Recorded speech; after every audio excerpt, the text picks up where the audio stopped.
Hi and welcome back. As long as you're here, we might as well paint some kind of shanty tower. Printable Scenery got in touch with me after seeing my video of the ruins and governor's mansion, and they asked if I wanted to do something else from their line, and they sent me the shanty tower from the Goblin Grotto Kickstarter.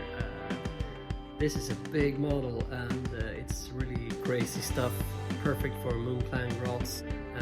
I'm gonna try and paint that in about hopefully 1 or 2 hours using mostly airbrush and spray, and see if that works. Wish me luck and see you at the end. Bye!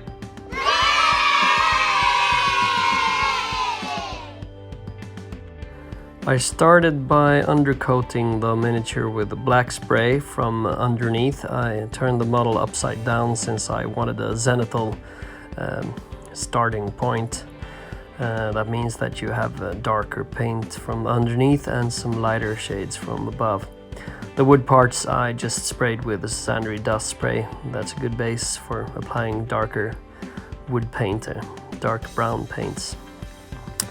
I turned the models and I just applied some Mechanica Standard Grey spray from Games Workshop from a slightly above angle, so the darker tones show underneath stuff, like in the recesses and underneath these outcroppings here. This is quite a large model. It took a few days to print, but I think the quality is nice, and it printed without supports, and I think it was a really successful print. The ladders I gave a spray of Xandri dust also, since they are also made of wood. After that I sprayed the wood parts on the rock base with some Xandri dust also. Trying not to overspray onto the gray areas, but that's impossible with a spray can, so I just reapplied some gray after that, and that is actually easier than it looks. You can actually do a lot more with spray cans than you think, and it's a good starting point before airbrushing. The Xandri dust undercoat is much better for the brown than a gray, I think. Some Death Guard green just dusted across to give a more overgrown look, algae and stuff. I think that looks kind of nice, and I did that both on the stone and on the wood here, so just to give it a goblin-y feel. I don't think they mind a little bit of mold on their houses. For the wood parts I used Vallejo burnt umber, the air paint. I applied that with an airbrush quite liberally. I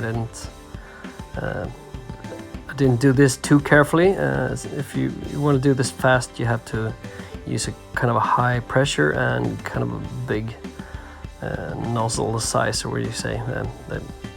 A lot of paint coming through the airbrush. So just you can afford to be a bit sloppy at this stage, since you're going to reapply some of the gray afterwards.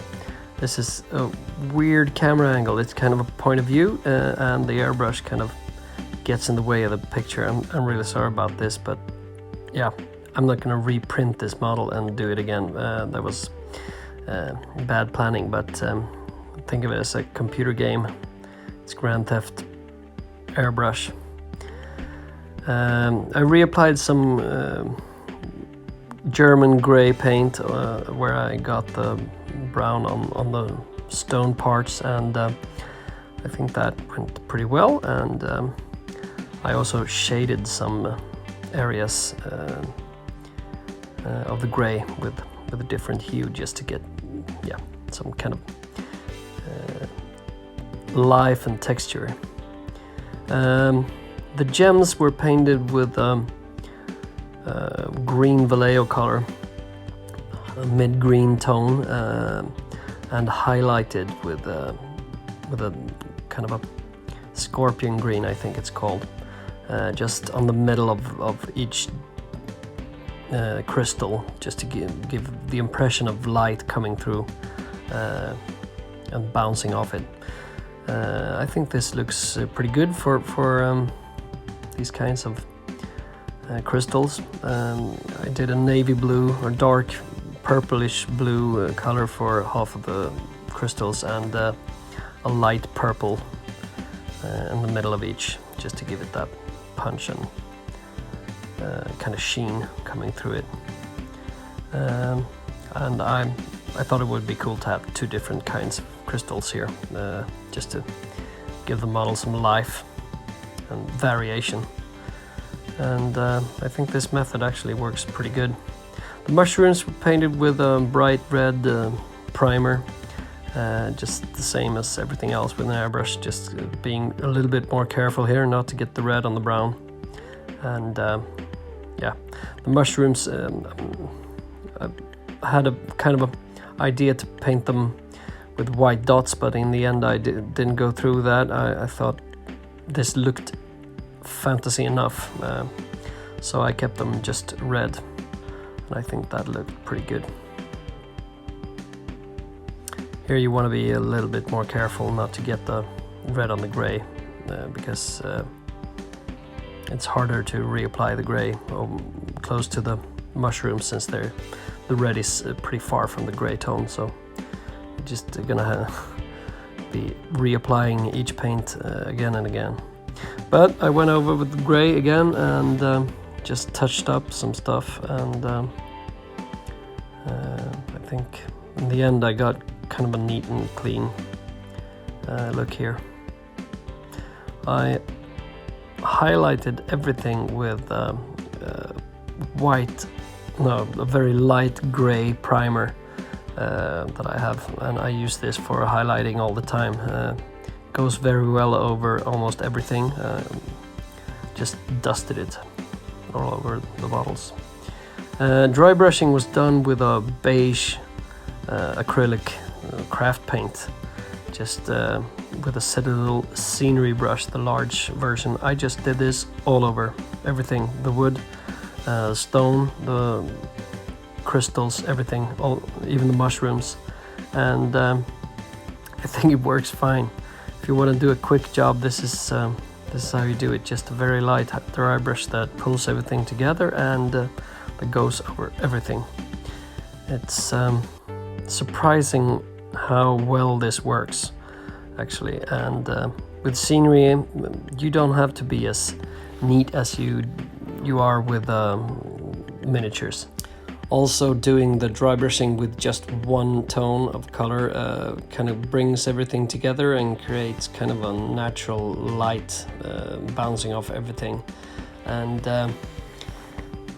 sometimes I do this with white, but I tried this light beige color this time to create a kind of a dusty, dirty look for everything, and I think that worked pretty good. The crystals could have been a little more punchy. If you want a more like super fantasy look, you can probably glaze them with maybe contrast paints or something, but I wanted it to look kind of subdued or something. I used some just metal silver craft paint, and I dry brushed all the metal parts with it. They're going to be super dirty, almost black metal with rust later on, so I used a huge brush for this and just dabbed it on. And yeah, you can do this more carefully if you want, but I thought that was enough, and just slapped on some Army Painter or Vallejo, I think. No, it's a Vallejo rust wash here, and it's very orange, and I just slapped it on straight from the pot. When that was dry, I used Army Painter Quick Shade, the dark tone, that I diluted with some white spirit, and I just slapped that all over the model. Just brush it on everywhere, not creating too much pooling. This normally doesn't happen that much with Quick Shade. It's really good, and it's kind of a lacquer, so you get a varnish all over the model, which makes it really durable. You just have to give it a spray of your favorite matte varnish. I use Monitorum varnish from Games Workshop, and I apply that after 24 hours when this is dry. to give it a kind of a matte look, because this dries really shiny. It's I don't know what they use, kind of like floor wax or something.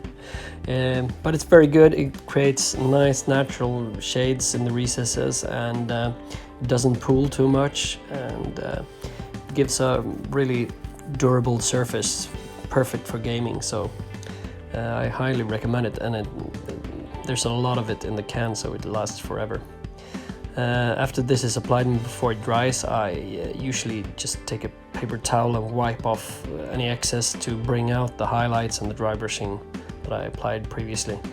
I find that this works very good and it looks better in the end.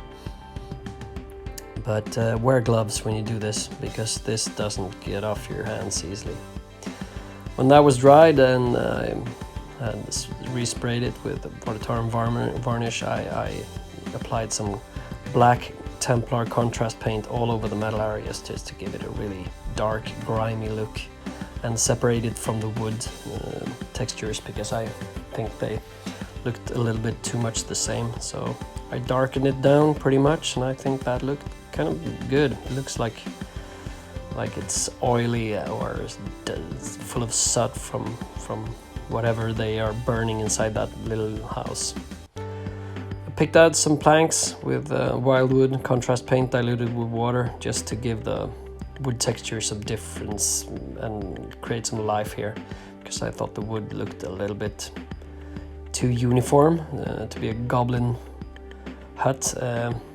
If I had done a longer paint job or a more careful one, I would have probably picked out more planks in different colors, but this was a speed paint, as I'm the speed paint guy. Thank you, Emil at Squidmar Miniatures, for giving me that epithet. Lastly, I just dabbed on some weathering powder, burnt umber mixed with rust. I did that all over the model, especially around the base and in the recesses where dust would gather and dirt, and I think that looks really good. It's very much it looks really kind of Moonclimb grot style when you have a lot of dust and dirt all over. I think that I usually do that with all kinds of fantasy terrain and sci-fi terrain too. It really it looks kind of natural and really good. So that's a finishing step.